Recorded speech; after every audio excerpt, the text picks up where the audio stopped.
शीतल षष्ठी पाई प्रस्तुति बैठक कुचिंडा स्थित कुंडेश्वर शिव मंदिर परिसर रे समस्त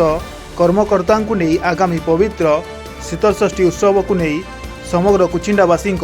सहयोग रे महाआडम्बर उल्लास मध्य धूमधाम रे पालन करने को सर्वसम्मतिक्रमे निष्पत्ति नि चलित वर्ष बाबा कुंडेश्वर विवाह बराती सह अनेक सांस्कृतिक कार्यक्रम आयोजन कराजिबो बोली कमिटी पक्षरु सूचना दिया जायछि। एही बैठक रे नवीनता शिव साहू मणिकर नायक सुरेन पृष्टि और अनेक कर्मकर्ता जोग देथिले। मोर ना नवीनता कुंडेश्वर मंदिर कुंडापसी कुचिंडा सभापति आज आमर अंतिम पर्यायर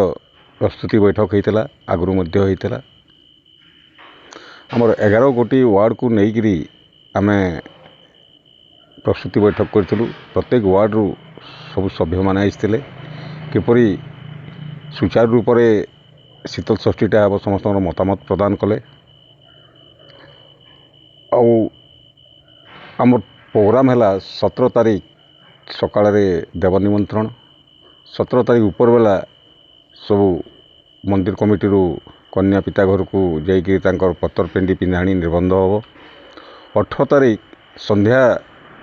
7टा समय रे कन्या पिता घर को बरयात्री जीवे बाबा एवं 19 तारीख संध्या समय रे सेठू प्रत्यावर्तन हो मंदिर को प्रवेश करेंगे। यही समारोह रे अनेक गुड़े सांस्कृतिक कार्यक्रम ए वर्ष आम रखीचु। आगु तो आम मंदिर परिसर भितर करूँ ए वर्ष किंतु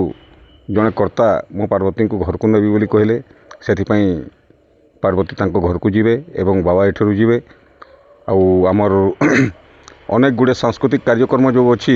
बाहर जिला मानक भी आम सब सांस्कृतिक कार्यक्रम आनीचु। घोड़ा नाच आपणकर षंढ बाघ नाच जोड़ी शंख संप्रदाय मेलोडी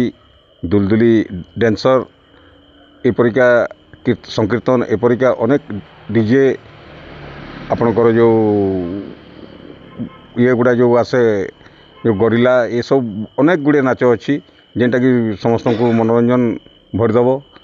एवं समस्त कुचिंडावासी को मोर सादर निमंत्रण रहा बाबा कुंडेश्वर मंदिर तरफ समस्ते आसी प्रभुंकर चरणामृत आशीर्वाद नेबे एवं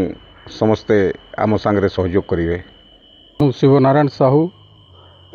बाबा कुंडेश्वर मंदिर कमिटी उपसभापति आमर एटी दीर्घ दिन शीतल षष्ठी यात्रा होता ए वर्ष मध्य हेबो आगे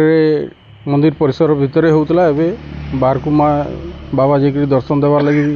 आमर 11टा वार्ड स्थिरकृत है से आम बराती जाइकरी कुचिंडा नगर भ्रमण करूँ एवं बहुत आडंबर आमर शीतल षष्ठी यात्रा करूँ बोली आशा रखीचु। मो श्री मणिकर नायक कुचिंडा कुंडेश्वर मंदिर कोषाध्यक्ष अच्छी आम तो पूर्वर बाबांकर बाहागर मंदिर भितर संपन्न करूँ ए वर्ष जड़े भक्त माँ को कन्या पिता रूपे बरण कर घर को नेबे आईटी बाहागर संपन्न हो। मुझे जदुमणि नायक कुंडेश्वर युवक संघर सेक्रेटरी आमर आज गोटे बैठक बसीला से बहुत माने लोक जमा होते ए वर्ष आम बहुत आडम्बर आम शीतल षष्ठी करवाक जाऊँ। बहुत नृत्य गीत बहुत गुड़ाए प्रोग्राम अच्छी कुचिंडावासी को माने विनीत अनुरोध समस्ते आमको सहयोग करेंगे आसिक मंदिर में भगवान को दर्शन करके जीवे।